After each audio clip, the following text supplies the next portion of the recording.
On démarre vraiment cette semaine marathon avec une conversation entre Jean-Michel Guret et moi-même autour de concepts clés qui nous portent dans notre pratique, comme la théorie polyvagale, la théorie de l'attachement ou le concept de dissociation dont on a déjà parlé vendredi, mais qu'on va essayer d'approfondir aujourd'hui. Pour ceux qui ne te connaissent pas, Jean-Michel, d'abord, Jean-Michel, bonjour. Bonjour Florence et bonjour à tout le monde, à toutes les personnes qui nous écoutent. Je sais que vous êtes nombreux et c'est un vrai plaisir de vous retrouver pour cette 3e édition du congrès. Et je suis très émue de démarrer ce congrès avec toi, Jean-Michel. Jean-Michel, tu as fondé Quantum Way avec Lise et Nanta Liebrecht en 2016. Joli projet, magnifique projet ambitieux qui a commencé avec des congrès en présence à Lyon et à Paris. Tu es psychothérapeute, tu es conférencier, tu es formateur certifié en EFT, Emotional Freedom Technique, ou tapping pour certains. Si d'autres personnes le connaissent comme ça, tu es certifié en psychologie énergétique de nombreuses approches. Tu es l'auteur d'une 15aine d'ouvrages. Je ne sais pas comment tu fais. Moi, je n'arrive même pas à écrire un chapitre de livre, donc bravo. Et tu as traduit et adapté un certain nombre de livres de la langue anglaise vers la langue française sur la méditation et l'EFT. Tu es le président et le fondateur de l'IFPEC, principal institut de formation à l'EFT clinique en France. Et tu as été le premier Français à être certifié par l'ACEP, American Association for Comprehensive Energy Psychology, ou en français, Association américaine pour la psychologie énergétique globale. Tu es formé à la psychopathologie et aux thérapies cognitives et comportementales. Et tu es l'un des rares formateurs en France à avoir pratiqué l'EFT en institution psychiatrique, et peut-être que tu nous en parleras en plus de ta pratique privée. Tu as contribué de manière très, très significative au développement de l'EFT en France et dans le monde. Notamment, tu as développé et tu as été bénévole en Haïti et c'est un projet juste magnifique que tu as monté là-bas. Tu fais également... Le CV est comme ça, hein, partie de la première promotion baptisée Pierre Janet. On va en parler, du nouveau DU, diplôme universitaire, dissociation, processus psychopathologique et prise en charge psychothérapeutique des traumas complexes, dont tu vas nous parler plus en détail. Tu reviens de Bruxelles, moi j'y habite, toi tu y es venu pour quelques jours, mais comme moi je démarrais le congrès, le sommet, j'ai pas pu aller là où tu étais. Donc tu étais à la semaine, au congrès organisé par les associations francophones et européennes du trauma et de la dissociation. Un congrès sur le thème « Quand l'attachement est traumatisé, désorganisation et dissociation dès l'enfance ». J'en ai entendu parler, notamment par Kim Bartel, que j'ai pu voir samedi soir et qui fait partie de nos oratrices incroyables de ce sommet. Et elle m'a dit que c'était extraordinaire. Quels sont les premiers enseignements de cette conférence, de ce congrès auquel tu as participé ? Alors effectivement, le congrès s'est terminé samedi, donc c'est vraiment très très frais. Les enseignements, il y en a beaucoup, je dirais. Pour faire simple et rapide, je vais peut-être en retenir que 3. Tout d'abord, ce qu'on peut noter, c'est vraiment l'engouement que suscitent ces thématiques, le sujet de notre congrès également. Ce congrès qui était bilingue et d'ailleurs en partie traduit par nos traductrices fétiches avec Déborah et Anne-Laure, a attiré près de 700 personnes. Il y en avait 450 en présentiel. Alors, peut-être un tout petit peu moins, parce que effectivement, ça a été compliqué, parce qu'on avait un double phénomène de grève, à la fois en France, pour les retraites, et aussi pour les chemins de fer en Belgique. Mais malgré ça, et malgré la pluie et le vent et tout, on s'est retrouvés vraiment très très nombreux et c'était super intéressant de pouvoir partager à l'échelle de l'Europe sur toutes ces spécialités. Et il y avait également 150 personnes en ligne. Eh bien, ce qu'on peut dire, c'est que même si encore trop peu, ça a été souvent évoqué, trop peu de personnes, de spécialistes de la santé, pas simplement de la santé mentale, mais de la santé, sont formés à la dissociation. Et en fait, et tout le monde y gagnerait. Hein. On signalait que même les médecins devraient être formés à la dissociation, puisqu'il y a beaucoup de troubles somatoformes qui viennent de là. Donc, ce qui ressort des différentes interventions et de tous les échanges en fait qu'on a pu avoir durant ces trois jours, c'est que vraiment aujourd'hui, c'est plus possible d'ignorer tous ces mécanismes de la dissociation. Comme d'ailleurs, il est illusoire, je dirais même irresponsable, d'accompagner des personnes traumatisées sans être formé à la théorie de l'attachement et à la théorie polyvagale. Donc ça, c'était deux dadas. Je te reposerai plein de questions. Oui, fondamentales. Hein, ouais. Ceux qui me connaissent le savent. Et d'ailleurs, je lisais récemment un article sur le site Medscape. Le titre est un peu provocateur, c'est « Troubles dissociatifs de l'identité, effet de mode ou réalité ». Et en fait, on y découvre dans cet article les résultats d'une enquête qui a été menée auprès de 800 psychiatres en France et qui montre que 51%, donc plus de la moitié d'entre eux, ont des doutes sur l'existence de ce trouble, voire pour certains, n'y croient même pas et pensent qu'il s'agit là de fantaisie. Hein. Pourtant, c'est quand même des troubles qui apparaissent dans les deux principaux manuels de diagnostic des troubles mentaux. Et cette enquête a été présentée au congrès de l'encéphale en début d'année. Donc, tout ça pour dire qu'il y a vraiment urgence à faire connaître ce congrès-là et aussi tous les troubles dissociatifs et les travaux des associations qui organisaient ça, l'association européenne du trauma et de la dissociation et l'association francophone dont j'ai le plaisir et la chance de faire partie depuis quelques années et qui soulignait également le fait qu'il y a cet engouement et que de plus en plus de personnes s'y intéressent, même si c'est encore pour l'instant trop peu. Donc voilà une des premières tendances. Pourquoi est-ce que c'est important en fait de s'intéresser aux troubles dissociatifs ? C'est que s'ils ne sont pas identifiés, s'ils ne sont pas diagnostiqués, eh bien ils ne peuvent pas être correctement traités, ou même, c'est encore pire, ça peut conduire à de mauvais diagnostics, comme par exemple celui de la schizophrénie. Et donc le risque est de traiter des personnes à tort avec des médicaments, alors qu'il leur faudrait des thérapies adaptées, des prises en charge adaptées pour pouvoir s'en sortir. Donc c'est un enjeu vraiment qui est extrêmement important. Et c'est un peu quelque chose sur lequel Cathy Steele a insisté en donnant justement des clés de repère. Comment est-ce qu'on peut repérer quelqu'un qui a un trouble dissociatif, à quel niveau aussi. Et cette conférence était juste extraordinaire vendredi. Tu n'étais pas là parce que tu étais à Bruxelles, mais ceux qui avaient la chance d'être là vendredi ont vraiment, je crois, bu ses paroles et appris beaucoup de choses.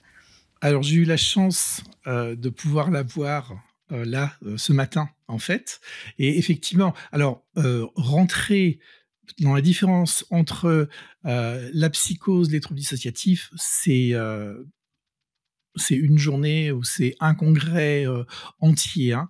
Mais c'est vrai que ça peut des fois être un peu difficile de faire la différence, mais effectivement, les différences existent réellement, et c'est pour ça que ça demande vraiment une formation poussée, parce que dans certains cas, c'est pas évident, d'autant plus qu'on peut avoir de la schizophrénie et des troubles dissociatifs. Donc c'est vraiment affaire vraiment de spécialistes, et c'est pour ça d'ailleurs que la FTD, avec le Centre Pierre Janet, le centre universitaire de Metz, et l'école des psychopraticiens, des psychologues praticiens de Paris, ont lancé l'EDU auquel je me suis inscrit cette année, et globalement c'est l'objet de plusieurs journées de cours, donc je vais faire simple et je vais pas trop m'aventurer là-dedans. Deuxième point intéressant qui ressort de ce congrès, c'est que beaucoup de recherches ont été présentées, et là on sait aujourd'hui, sans qu'il y ait plus de débat, c'est que plus les traumas se produisent tôt dans l'enfance, et notamment avant même que l'enfant ait pu développer ce qu'on appelle le sens de soi, eh bien plus profond sera le trauma et plus grands sont les risques de développement des troubles dissociatifs. Et autre chose très intéressante, c'est que on s'en aperçoit pas, ou on le sait pas, ou on l'ignore, ou on n'a pas envie de le savoir. Mais c'est qu'il en est de même pour la négligence qui passent bien souvent sous les radars et qui provoquent les mêmes dégâts que la maltraitance. En fait, on parle de trauma en bosse, de trauma, c'est-à-dire des coups de la maltraitance, mais on oublie souvent les traumas en creux, c'est-à-dire les carences, le manque de liens affectifs. Et les personnes qui sont traumatisées très tôt dans leur vie ne savent même pas ce que c'est que d'avoir une vie saine et sécure. Et certaines personnes n'ont même pas cette notion de sens de soi, n'arrivent même pas à percevoir les limites de leur propre corps. Et donc, on sous-estime encore bien trop souvent la gravité du vécu des enfants.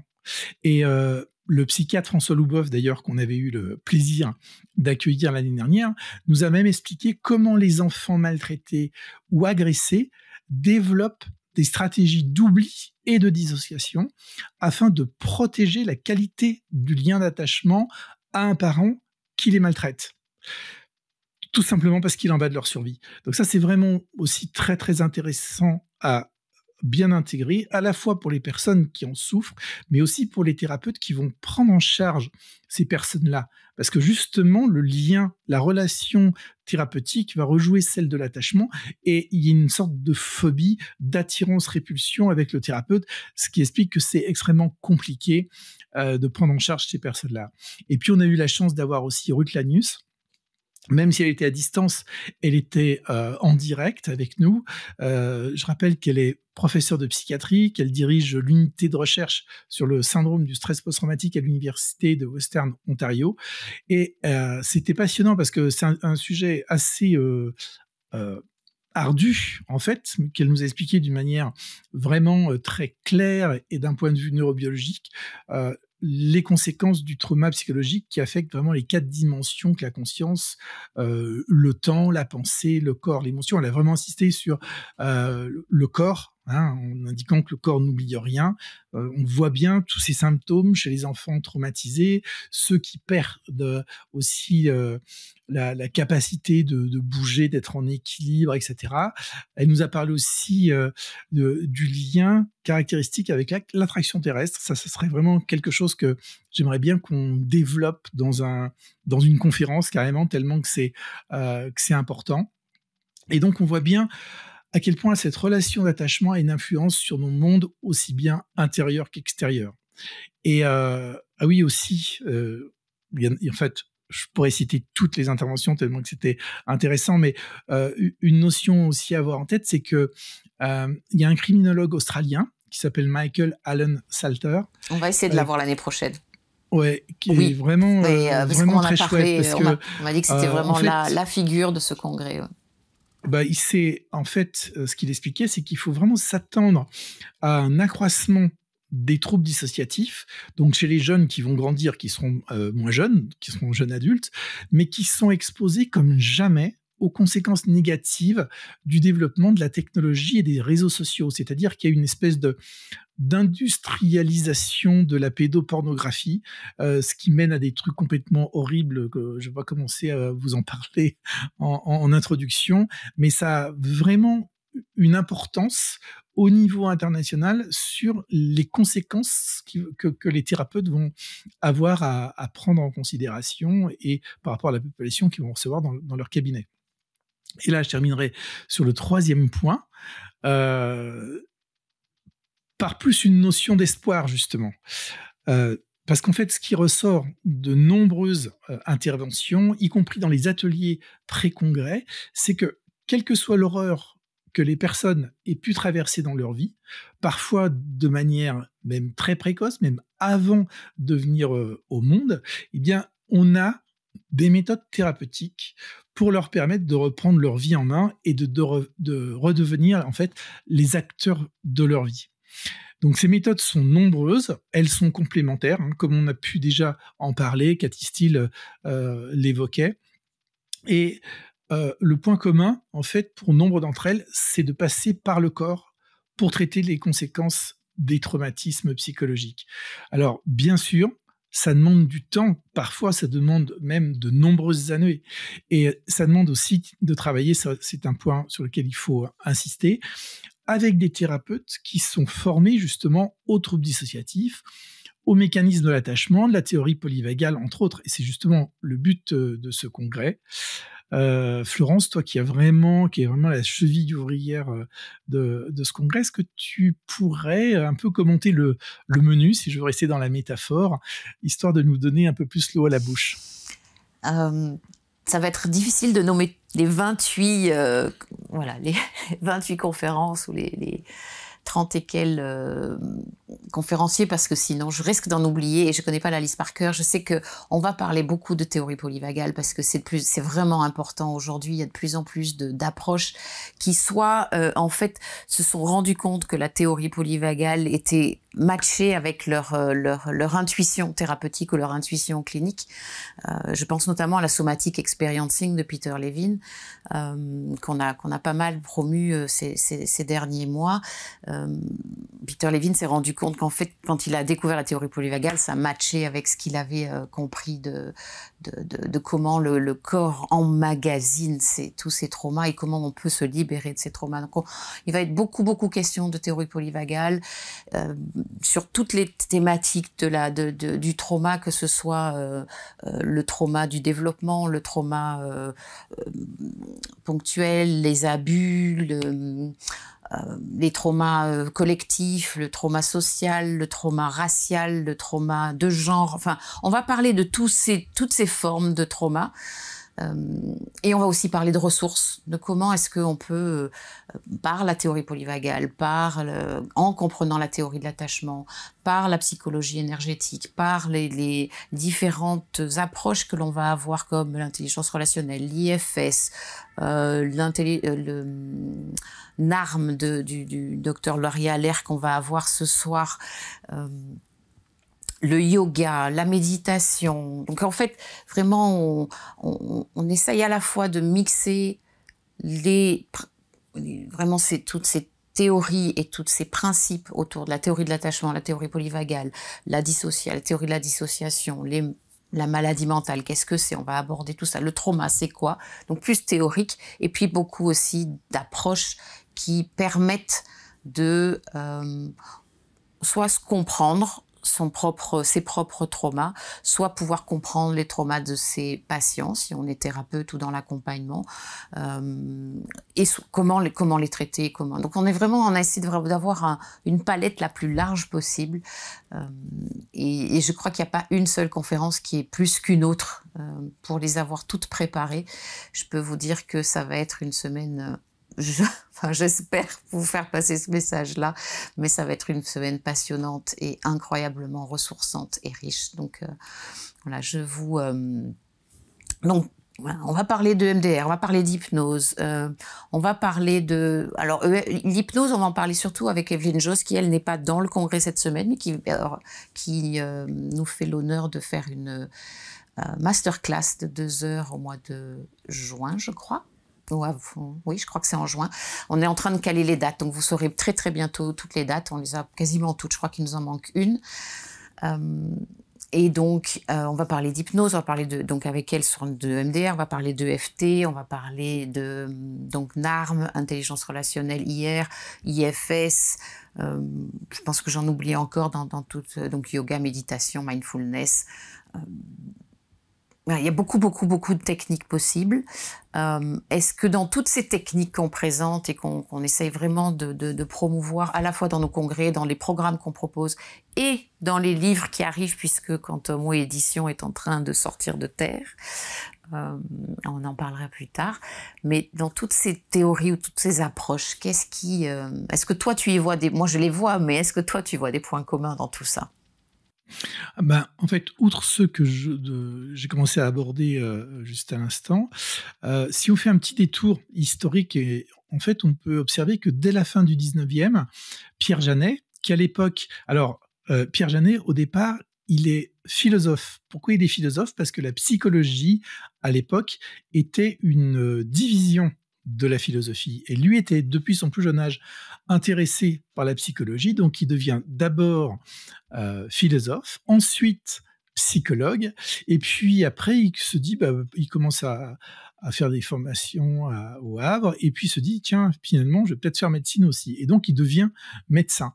Et en fait, ce qui caractérise Pierre Janet, c'est vraiment que c'est un clinicien dans l'âme, c'est-à-dire quelqu'un dont Je l'idée crois que le chat, je l'ai était pas ouvert à tout d'aider le les monde. patients, de les Je vais le aider à faire. guérir et pas simplement de les observer pour les étudier, comme c'est le cas de certains.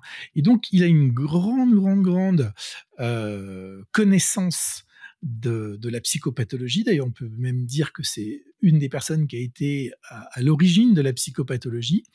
Et donc, lui, à l'époque, il estime que la dissociation, elle découle essentiellement des traumatismes et qu'elle marque un échec de l'intégration, ce qu'il appelle l'intégration. Et c'est la capacité à intégrer, en fait, qui est pour lui synonyme de santé mentale. Et donc, pour traiter les conséquences des traumatismes, il faut arriver à intégrer les événements, et notamment les événements traumatiques, dans notre histoire de vie. C'est-à-dire ce qu'il appelle arriver à réaliser au plus profond de nous que ces événements nous sont arrivés, et pas simplement les mettre dans les coins ou sous le tapis. Et donc, selon Janet, l'intégration, c'est la combinaison de 3 actions mentales. Tout d'abord, la synthèse, c'est-à-dire que les personnes doivent être capables de mettre en lien les différents événements qu'elles ont vécus, en faire en quelque sorte une histoire, et de pouvoir raconter cette histoire dans un récit cohérent. La deuxième action, c'est la personnification, c'est-à-dire que la personne doit être capable de donner un sens à ce qu'elle vit, notamment depuis qu'elle a eu ces traumatismes, depuis qu'elle a vécu ces événements qui lui sont arrivés, et qu'elle soit capable d'en parler à la première personne. Troisième action, la présentification, c'est-à-dire que la personne peut raconter son histoire de manière datée, il y a un début, un milieu, une fin, que ça soit chronologique, tout en restant consciente du contexte dans lequel elle est, c'est-à-dire du contexte présent. En quelque sorte, l'idée, c'est de remettre le passé dans le passé et d'arrêter le phénomène qui fait que le passé s'invite de lui-même dans le présent. Donc ça, c'est vraiment une caractéristique de toutes ces thérapies. C'est la même finalité. Hein. Le but de toutes ces thérapies, c'est finalement de restaurer cette capacité d'intégration. Et donc, on peut dire qu'il y a aujourd'hui quasiment un consensus mondial. Il y a quelques voix qui s'élèvent pour dire que c'est pas ça, mais globalement très très peu. Si on regarde au niveau international, quasiment tout le monde est d'accord sur le fait de respecter une approche en 3 phases. D'ailleurs, comme l'avait déjà décrit Pierre Janet, qui a été, bon ça on va pas trop rentrer là-dedans parce que je crois qu'on l'a déjà abordé, mais qui a été un peu occulté, et heureusement, depuis les années 60 et après avec Bessel van der Kolk, Onno van der Hart et toute son équipe, c'est revenu sur le devant de la scène. Mais donc, ce mode de thérapie en 3 phases, c'est d'abord, premièrement, de réduire les symptômes, de faire en sorte que les gens vivent mieux leur présent, de les stabiliser émotionnellement, de leur apprendre de nouvelles compétences pour qu'elles puissent réguler leurs émotions. Donc là, on en parle vraiment pendant tout notre congrès. Et en quelque sorte, on va les préparer au travail qu'il faudra faire ensuite sur les souvenirs traumatiques. Et donc là, on va arriver dans la deuxième phase, qui va être d'identifier, d'explorer et de modifier ces souvenirs traumatiques pour qu'on puisse en quelque sorte les digérer. Alors, elles sont pas aussi marquées que ça, ces phases. En réalité, on peut passer de la 1 à la 2, aborder la 3, revenir à la 1, etc., etc. Et la troisième phase, ça sera de prévenir la rechute et d'intégrer l'intégration de la personnalité, la réhabilitation, c'est-à-dire préparer la personne à vivre une vie différente avec des nouvelles croyances, avec des nouvelles compétences finalement, et de se reconnecter avec la société, avec le monde, avec les amis, de modifier toutes ces relations, y compris au niveau de l'intimité, etc., etc. Donc ça, c'est, on va dire, le point commun dans toutes ces méthodes. Et après, on va avoir différents... Alors, on a soit des méthodes complètes qui intègrent tout ça, soit on a des outils, comme par exemple la thérapie, la psychologie énergétique peut nous en proposer, comme l'EFT. Mais encore faut-il bien savoir les utiliser pour pouvoir les intégrer vraiment dans cette démarche. Et puis, il y a de plus en plus, je sais que ça te tient à cœur, on parle maintenant de plus en plus de thérapies qui sont polyvagal informed. Est-ce que toi, tu pourrais nous en dire un peu plus?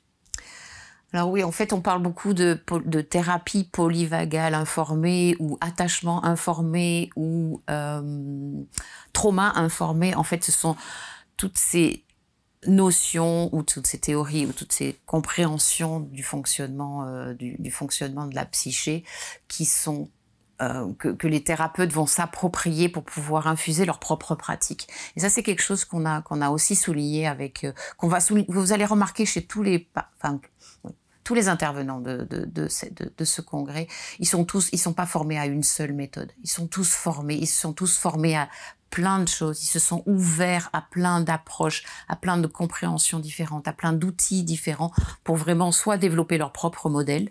Il y a un certain nombre d'initiateurs de modèles qui sont là. On a eu Dick Schwartz, on va avoir François Ledoz, on va avoir Larry Heller, on va avoir Jan Winhall. Enfin, vraiment des personnes qui ont développé des modèles de thérapie qui sont très, très larges et très englobants, qui englobent tous ces outils. Et c'est pour ça qu'on parle de plus en plus et la théorie polyvagale en fait vraiment partie. Il n'y a pas de thérapie polyvagale. Il n'y a pas de thérapie en lien avec la théorie polyvagale, mais la théorie polyvagale vient informer, vient infuser, vient mettre de la compréhension ou vient amener du changement dans notre manière d'utiliser nos outils quand on comprend comment notre système nerveux fonctionne, comment notre système nerveux a réagi et réagit au traumatisme, aux expériences adverses de l'enfance, les fameuses ACE.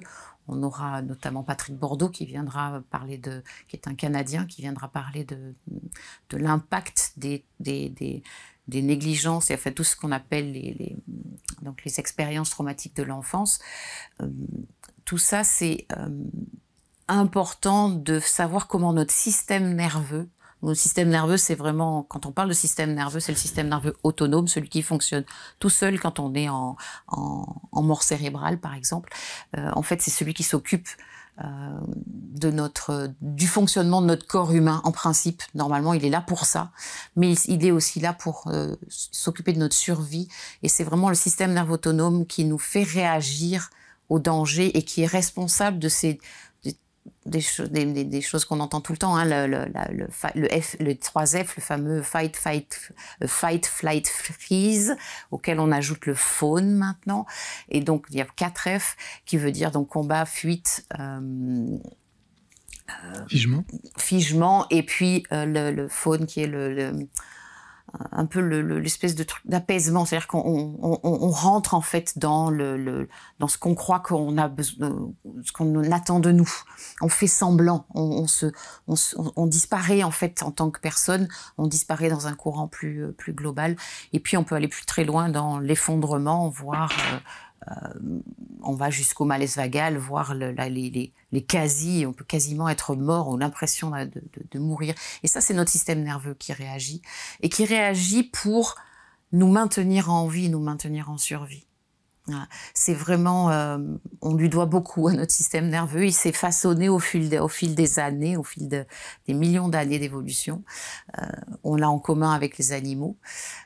Les mammifères dont on fait partie, ont cette branche qu'on appelle la branche ventrale, et on en reparlera avec Deb Dana dans quelques heures. La branche ventrale qui est la branche de la sécurité et de la communication à l'autre, et qui nous permet vraiment de pouvoir, quand on se sent suffisamment en sécurité, alors on peut, ce qu'on appelle s'engager de manière sociale, donc mobiliser notre système d'engagement social qui est tout ce qui nous permet de donner des clés de sécurité ou des clés de danger à la personne avec qui on est. Voilà, donc c'est fondamental, la théorie polyvagale, on en parle de plus en plus. On a le livre de Deb Dana. Alors c'est pas celui-là est traduit et édité par Satas. on pourra le montrer, Marc pourra nous montrer le prochain livre de Deb Dana qui est un succès aux États-Unis qui s'appelle Anchored, donc ancré, et qui sort aux éditions. Ça sera le premier. C'est dire combien on est passionné et pour nous c'est fondamental cette théorie.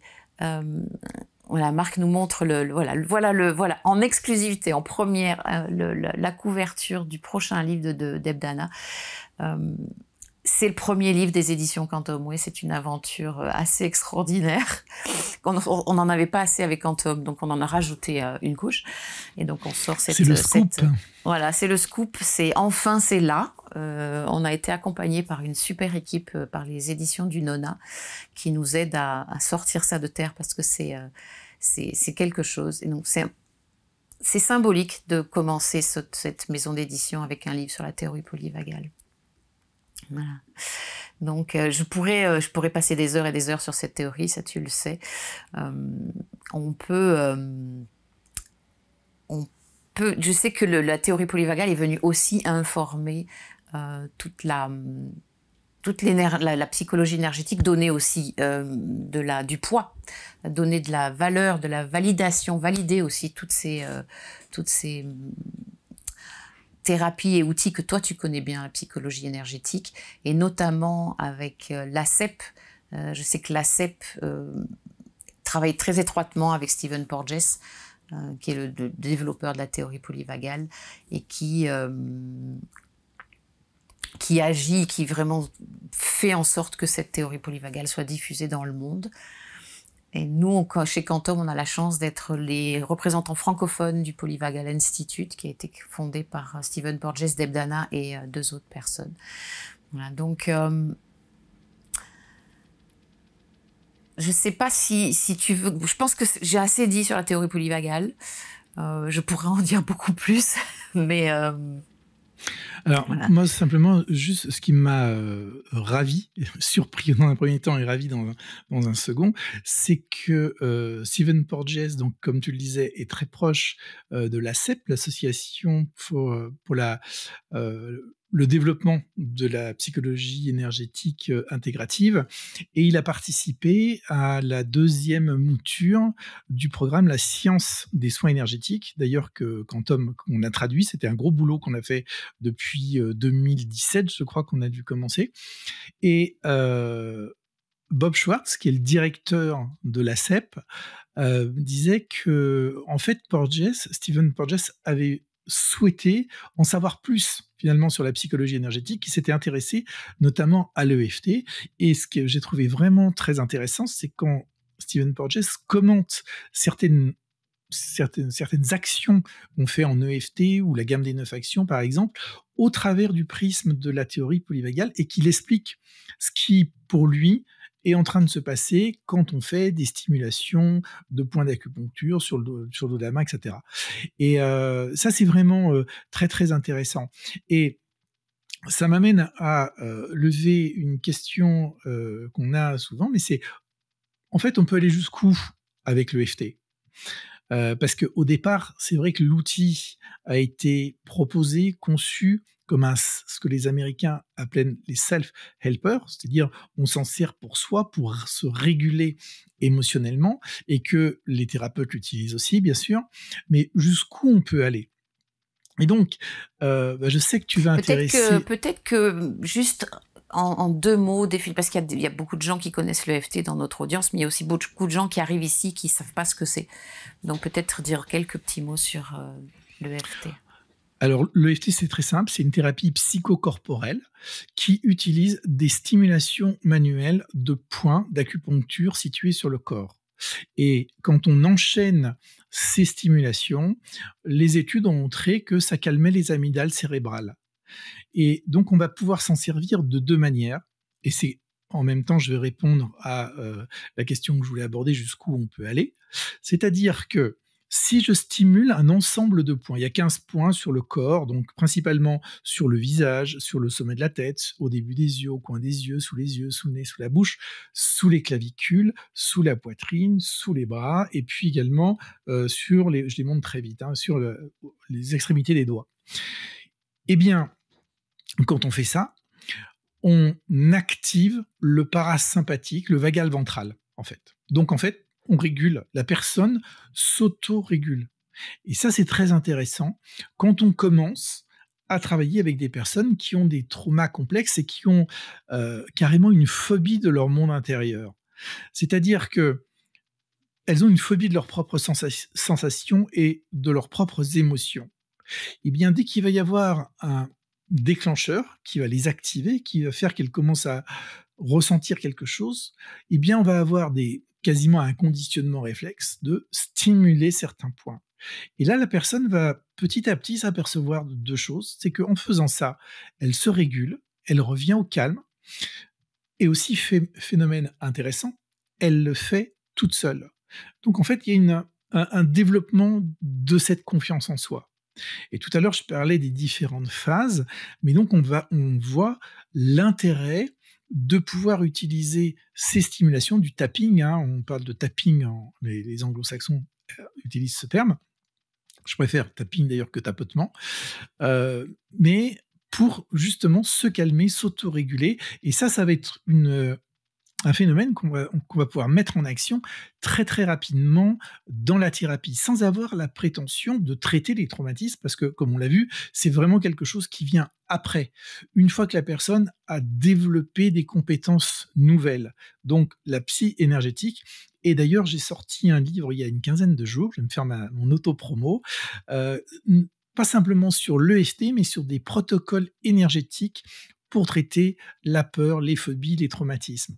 Et donc, j'ai repris, en fait, un certain nombre de protocoles qui sont diffusés, promus par l'association ACEP pour l'autorégulation. J'en citerai un, par exemple, c'est l'auto-avening. C'est en fait ça consiste à se mettre les mains sur les épaules.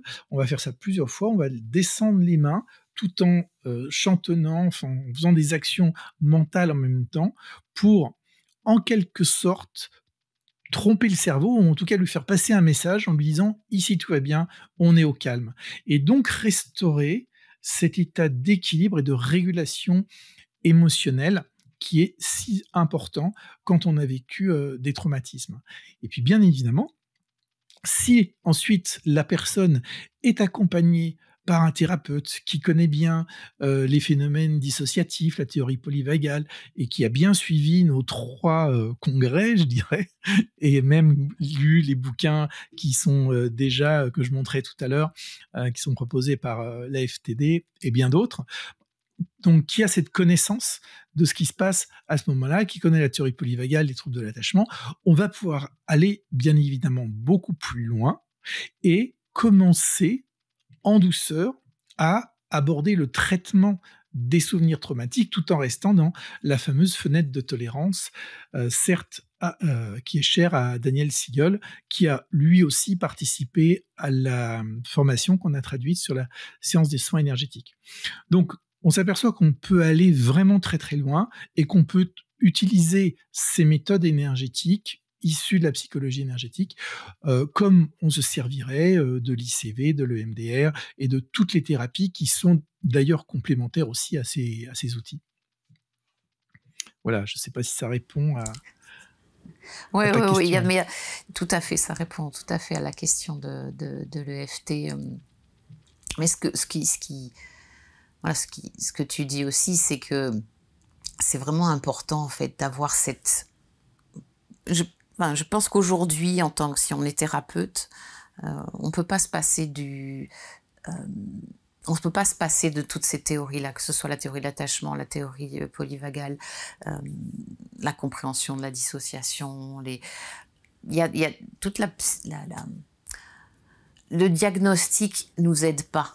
Par contre, comprendre tout ce qui se passe derrière et tout ce qui se passe dans notre corps, tout ce qui se passe dans notre psychisme, c'est fondamental. Et un bon thérapeute, et tu me reprendras si tu n'es pas d'accord avec moi, mais je pense qu'un bon thérapeute, c'est d'abord quelqu'un qui a appliqué tous ces outils sur lui, qui a une palette aussi large d'outils, et c'est vraiment ce qu'on essaye de faire chez Quantum, c'est vraiment de donner tous ces c'est un peu l'objectif de ce sommet et de tout ce qu'on propose, c'est de donner toutes ces palettes avec des formations qui sont parfois des formations d'introduction, comme on a une introduction à la théorie polyvagale, c'est 2 heures avec Stephen Porges et Teb Dana.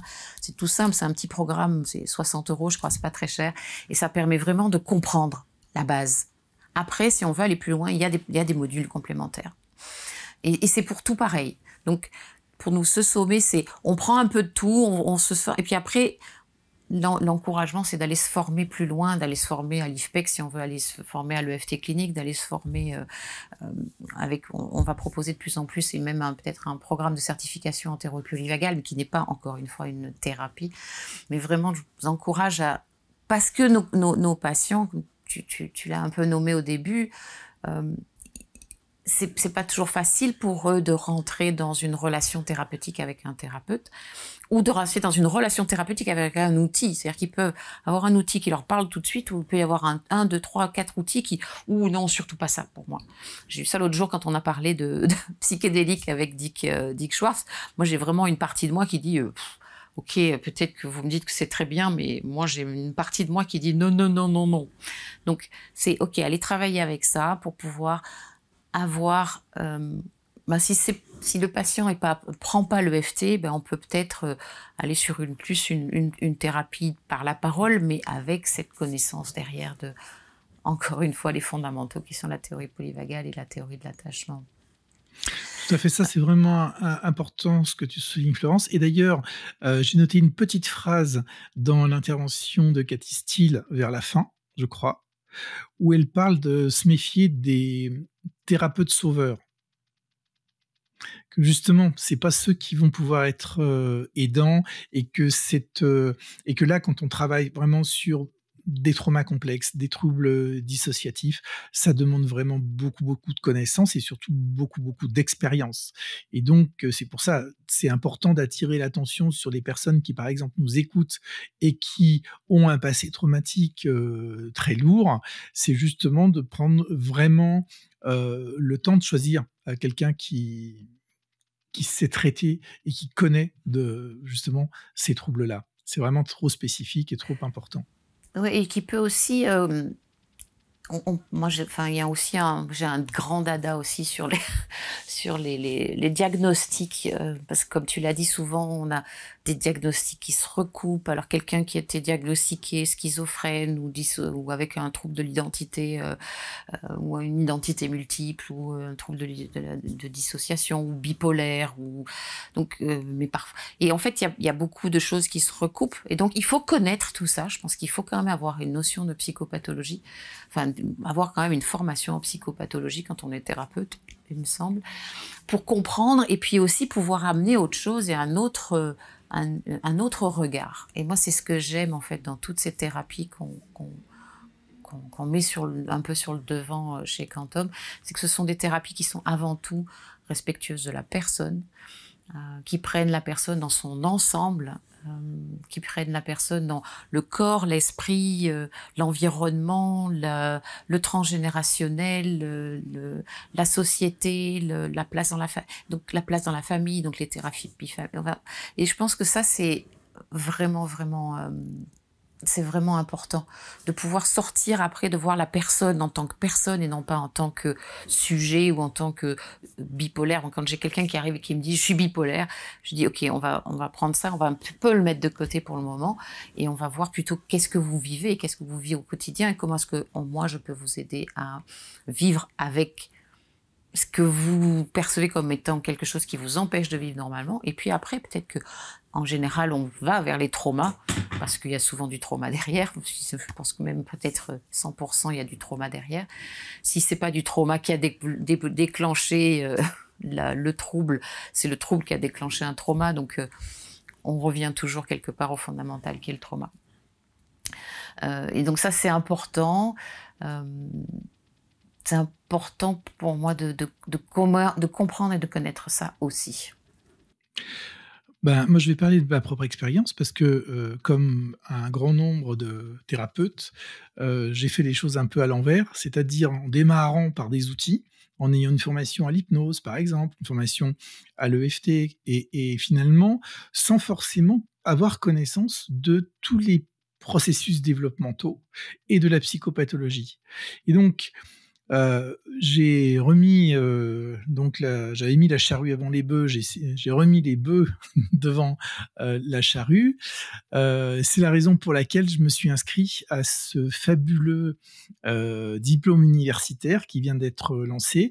Le titre exact du DU, c'est Dissociation, processus psychopathologique et prise en charge psychothérapeutique des traumas complexes. Donc c'est un peu long, mais en fait l'idée c'est vraiment de sensibiliser les gens qui sont dans ce DU à l'existence des troubles dissociatifs pour vraiment qu'on les comprenne bien, mais surtout qu'on puisse les repérer, les évaluer et ensuite les traiter. Et comme tu le dis, hein, il y a des personnes qui ont reçu des diagnostics de schizophrène, de borderline, etc. Et ensuite, on s'est aperçu que finalement, ils n'avaient plus de symptômes à partir du moment où les traumas avaient été pris en charge. Et durant le congrès aussi, une intervenante extra, Renée je sais pas comment on dit, Jeter Marx, qui travaille avec les enfants et qui nous a expliqué avoir reçu dans sa consultation un enfant autiste qui présentait tous les symptômes, qui avait été évalué, etc., qui était vraiment passé entre les mains de psychiatres et qui, après avoir fait une thérapie ça n'a pas été 3 séances, mais une thérapie assez longue et bien structurée, ne présentait plus aucun trouble. Donc ça aussi, c'est quand même des messages porteurs d'espoir qui veulent dire que si on a cette connaissance de ces troubles spécifiques et qu'on prend le temps, qu'on a les moyens d'aller jusqu'au bout de tout ça, eh bien, on arrive à avoir des résultats qui sont vraiment tangibles.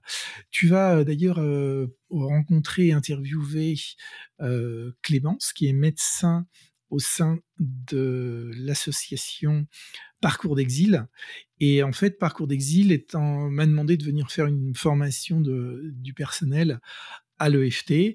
Et donc, moi, je suis vraiment ravi de participer à cette aventure et surtout très, très intéressé de voir le développement que ça pourra avoir, parce que dans cette association, spécifiquement, ils reçoivent une population, c'est, je crois que la première association d'accueil de migrants, de personnes exilées ou en demande de statut de réfugiés.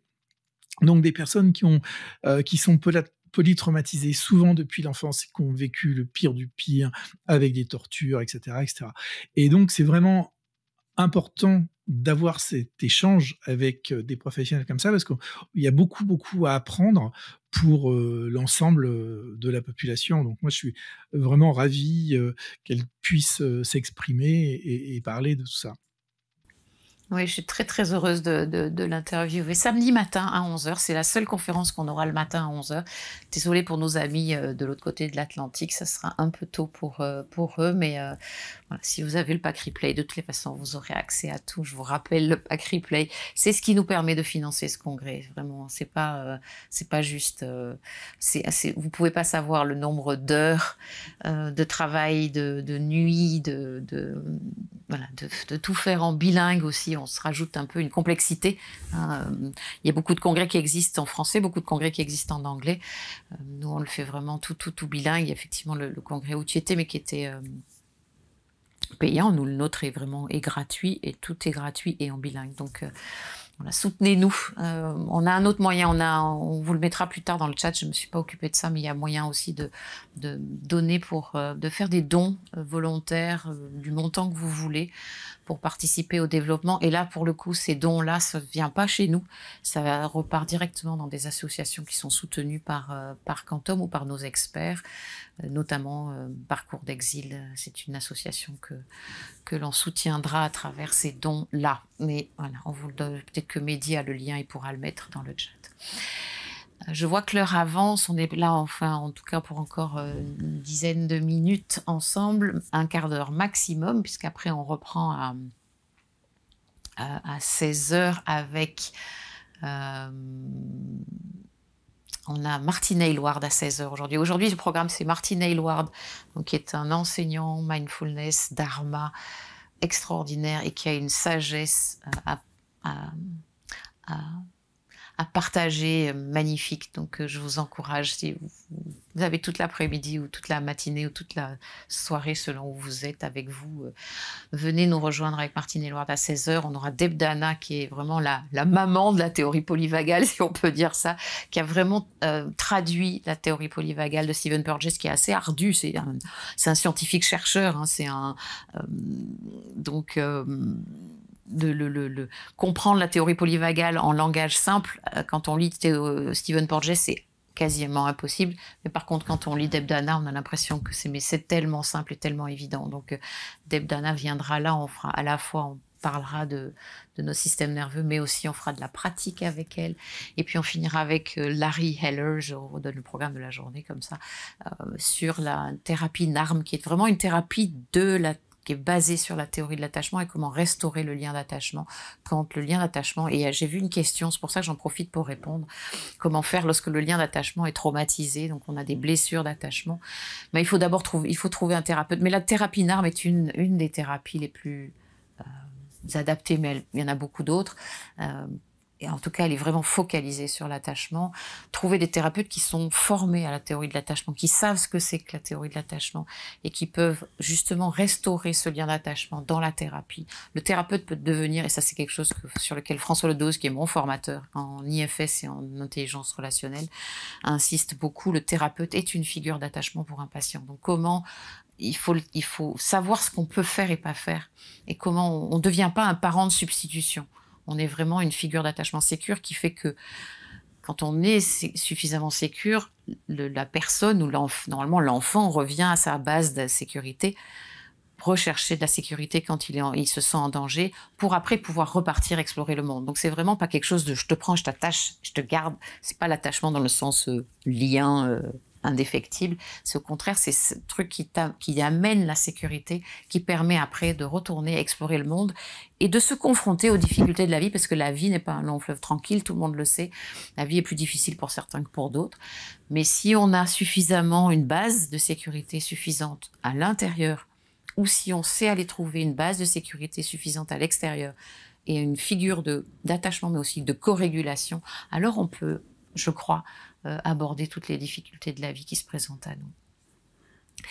Je propose peut-être d'ouvrir un temps de questions-réponses, une petite 10 minutes, de prendre des questions peut-être dans les QR. On ne regarde pas les questions dans le chat, on ne regarde que les questions dans les QR. Donc si vous avez encore on ne pourra pas répondre à toutes les questions, mais on pourra essayer d'en répondre à un certain nombre. Donc il y a des questions, Jean-Michel, peut-être que je peux te poser à toi sur redonner le titre de ton dernier livre, parce que je pense que c'est un super, et tu peux le montrer. Donc comme ça la question, je l'attrape.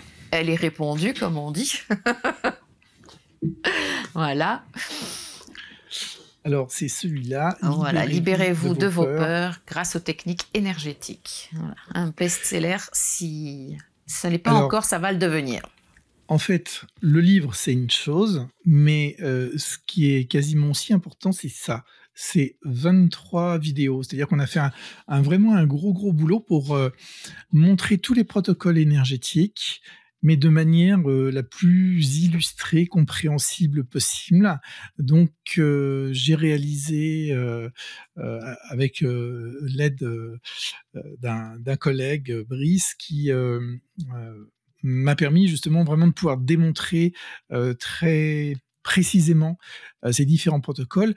C'est à destination du grand public, mais aussi les thérapeutes peuvent s'en inspirer, justement dans ces phases de développement des ressources où on a besoin de calmer l'activation émotionnelle. Donc en fait, tous les protocoles permettent de faire ça. C'est vraiment hyper riche et c'est très complémentaire à ce que vous pratiquez déjà. Je crois que Florence l'a bien dit. L'idée du congrès, c'est vraiment de montrer toutes les thérapies qui peuvent aider les patients, et en montrant à quel point ces thérapies peuvent se croiser, se rencontrer, se compléter. Et ça, c'est vraiment ce qui nous anime depuis le départ. Et j'espère que vous prendrez vraiment beaucoup de plaisir dans ce congrès, et aussi dans les autres congrès, parce qu'il y a quand même un point sur lequel je voulais insister. C'est que, je ne sais pas si vous vous en rendez compte, mais on a un Marc derrière en coulisses qui est, on va dire quoi, un monomaniaque de l'image et du son. C'est-à-dire qu'il fait un boulot de dingue pour que on ait une qualité. Et tu vois, j'ai pu m'en rendre compte ce matin quand tu as vu la différence. Quand je reprenais l'intervention avec Cathy Steele. Pourquoi ? Parce que d'abord, le son, il est extrêmement bon. La qualité de la traduction, j'en parle même pas. Mais on peut aussi l'entendre en anglais directement ou en français. Ça aussi, c'est quand même un sacré avantage. Et puis, on peut faire des arrêts sur image. C'est-à-dire que quand il y a des choses, parce la pensée part, on revient, on se dit, mince, j'ai oublié un truc, il me semble qu'elle a dit un truc essentiel, on fait un retour en arrière. On peut donc prendre des notes. Moi, j'ai pris des notes sur ma tablette ce matin en l'écoutant. C'est beaucoup plus facile que quand c'est quelqu'un qui parle très, très vite. Et puis, vous avez accès tout le temps à ces replays. C'est-à-dire qu'il y a des personnes qui disent oui, mais moi je le prends pas parce que j'ai pas le temps. Bah oui, mais moi c'est vrai. Je participe au congrès, j'ai pas forcément le temps, mais dans 6 mois, 6 mois plus tard, je suis bien content d'y retourner. Et donc c'est vraiment un enseignement de très haut vol. Et voilà. Enfin moi j'aime bien apprendre. Si je me suis inscrit à ce DU, c'en est la preuve. Et puis de toute façon, c'est un métier dans lequel si on y met le doigt, on y met le bras. Donc on n'a jamais fini d'apprendre. J'ai bien aimé, c'est l'introduction du livre de Onno van der Hart sur la prise en charge des troubles dissociatifs, où il dit à nous trois, je crois que c'est avec Cathy Steele et puis je sais plus qui est la troisième, c'est peut-être Ellert, je n'en sais rien. Il dit on a plus de 120 ans, oui, c'est tous les quelque chose comme ça, hein, d'expérience. Et en fait, on n'y connaît que dalle. Et donc, moi, j'aime bien cette espèce d'immense humilité, parce que si lui connaît que dalle, qu'est-ce que c'est que nous ? Mais justement, on n'arrête jamais d'apprendre. Et puis, c'est nos patients qui nous en apprennent. Je t'envoie la vidéo avec les 3 livres, plus. s'il te plaît. Tu pourras la mettre. Donc voilà, je voulais souligner la grande qualité du travail de Marc. Et c'est vrai que souvent on nous reproche ça, de pas. Ouais. On nous reproche de pas donner l'accès tout de suite, mais on tient. Et je pense c'est vrai que nos speakers nous le disent. Vous êtes tellement exigeants, mais je pense que ceux qui font des congrès en dehors voient la différence. Ils savent combien nous on prend. Même quand on reprend des cours, des programmes de nos partenaires étrangers, que ce soit Soundstrue, PECI, l'ACEP, on retravaille l'image, on retravaille le son, et je peux vous dire qu'on a un produit fini qui est de bien meilleure qualité que le produit original qu'on nous a transmis. En fait, ce qu'il faut dire, c'est que les interventions sont enregistrées 2 fois. Je suspecte même Marc de l'enregistrer une 3e fois avec des moyens différents pour que tout soit, enfin bref, au top du top. Donc merci vraiment à Marc, à toute notre équipe technique, hein, qui fait un boulot de dingue. Bien sûr que ça se voit pas. Enfin, si, c'est pas vrai ce que je dis. Donc il y a une question. Ouais, il y a une question. Après, je me ferai, juste avant de vous dire au revoir, je vous montrerai les 3 premiers livres de la collection, parce que ça fait aussi partie. Comment est-ce qu'on peut se former à tout ça ? Mais il y a des programmes, il y a des vidéos aussi YouTube. Il y a nos partenaires, que ce soit IFS Institute, l'IFPEC, l'association IFS. L'Institut Pierre Janet, le DU dont tu as parlé. Alors, dans les DU, il y a pas mal de, je sais pas si on voit clés. Je pense qu'il y a tout le monde ne peut pas accéder au DU. Je pense qu'il faut une formation. Voilà. Donc, dans les bouquins, il y a beaucoup, beaucoup de choses. Pour le grand public, il y a des choses aussi importantes. Par exemple, allez voir le site de l'AFTD. C'est l'Association francophone du trauma et de la dissociation. Ils sont en train de lancer, enfin ils ont déjà lancé un podcast que j'ai commencé à écouter. La saison 1 s'adresse vraiment au grand public. C'est super intéressant. Ça définit des notions de base. C'est très pédagogique. Et donc, je pense que ça peut vraiment aider des personnes qui sont traumatisées, qui vivent des choses qu'elles n'arrivent pas à expliquer. C'est hyper déculpabilisant. Il faut vraiment avoir cette connaissance-là, les thérapeutes bien évidemment aussi. Et puis la saison 2 sera un peu plus pointue, ça sera sur les troubles dissociatifs. L'AFTD propose des congrès, etc. Florence, tu as parlé, je pense, de tous les programmes proposés par Quantum, parce que c'est quand même ce qui fait vivre et tourner l'entreprise. Il y a les congrès, mais il y a toutes les formations. Et là, vous y avez accès en allant voir le site de la FTD. Pour tout ce qui est psychologie énergétique et maîtrise la psychologie énergétique, c'est vraiment ce qui va vous permettre, les thérapeutes, d'aller un peu plus loin que le EFT de base tel qu'on peut en entendre parler, et qui va justement intégrer les outils comme le EFT dans des méthodes de traitement des troubles dissociatifs, de l'attachement, etc. Donc on va essayer de répondre à quelques autres questions plus dans le sujet. Il y a quelqu'un qui demande s'il y a une durée maximale d'un PTSD ou SSPT en français. Est-ce que ça peut durer toute une vie, le syndrome de stress post-traumatique? On est d'accord. Malheureusement, mais ça se traite. Ça peut se... Oui, ça se traite. C'est ça. Le message, c'est que ça se traite. C'est-à-dire, il peut y avoir un événement traumatique qui, a priori, ne va pas, je dis bien a priori, déclencher de symptômes. Ces symptômes peuvent se déclencher 10 ans, 20 ans plus tard. Quand les symptômes sont déclenchés, la personne est dedans, et tant qu'il n'y a pas d'intervention, eh bien, elle est victime de ces troubles. C'est ce qui explique qu'il y a autant de cas de suicide chez des personnes qui n'en peuvent plus d'être victimes de ces troubles-là, de tous ces symptômes. J'ai une question assez, mais elle est intéressante, parce que comment peut-on faire quand on est mieux? Parce que c'est Véro qui dit: j'ai suivi entièrement le sommet Quantum 2021. Merci Véro. Comment peut-on faire quand on est mieux informé que les thérapeutes psychologues qui sont censés nous accompagner? Et ça, moi, je le rencontre assez souvent. Quand on trouve des thérapeutes qui sont formés uniquement dans un canal qui est le canal universitaire, et j'ai beaucoup de respect pour les universitaires, mais c'est un petit peu réduit, restreint. L'idée, c'est d'aller trouver des gens qui ont cette formation, qui est une solide formation, mais qui sont allés s'intéresser à autre chose. C'est d'aller trouver des thérapeutes qui sont curieux, ouverts, et qui peuvent, et qui apportent, qui se sont formés à plein d'autres choses. Je pense que c'est vraiment ça la clé. Qu'est-ce que tu dirais, toi, Jean-Michel? J'ai pas entendu le début de la question parce que j'étais en train de dire les autres. La question, c'était... Pardon. Comment peut-on faire quand on est mieux informé que les thérapeutes psychologues qui sont censés nous accompagner? Changer de thérapeute. Voilà, ouais, c'est ça. Non, mais trouver vraiment, je pense que c'est une des clés. Alors, pour moi, il y a 2 clés dans le choix d'un thérapeute. Il y a 3 clés. Le premier, c'est... voilà, est-ce qu'il est formé à plusieurs approches, plusieurs outils? L'autre clé, c'est, et notamment, je pense de plus en plus, au moins à la théorie de l'attachement et ou à la théorie de la polyvagale.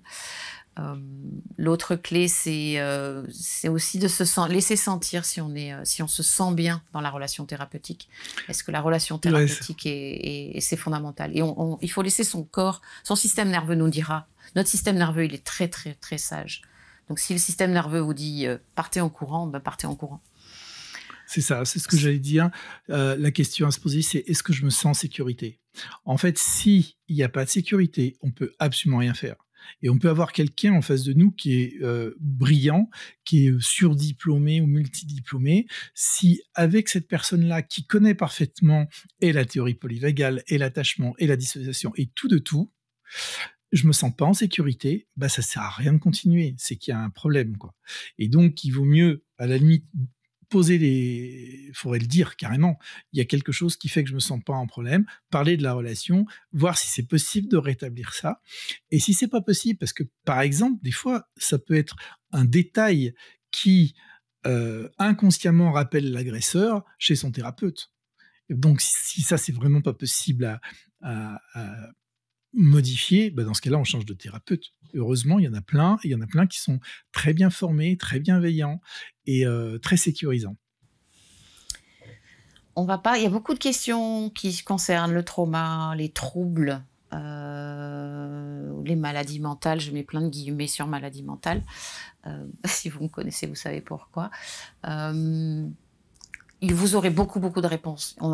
C'est pas le premier jour parce qu'on a déjà fait jeudi, vendredi, mais on est au tout début de ce congrès. Et dans le congrès, au fil des jours, vous aurez beaucoup de réponses aux questions que vous vous posez. Donc, je vous encourage à vraiment nous suivre. Marc va nous passer la petite vidéo des 3 premiers livres des éditions Quantum qui vont arriver. Non, tu l'as pas. Alors moi, je vais la passer parce que je l'ai. Si tu l'as pas reçue, je vais vous la partager. Il faut juste que je la retrouve. Voilà.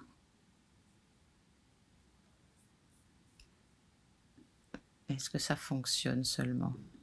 Voilà.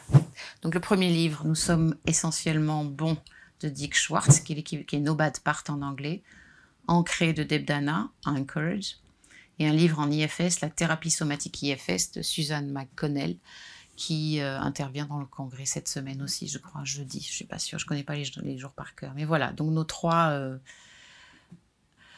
trois livres dont on est assez fiers en fait.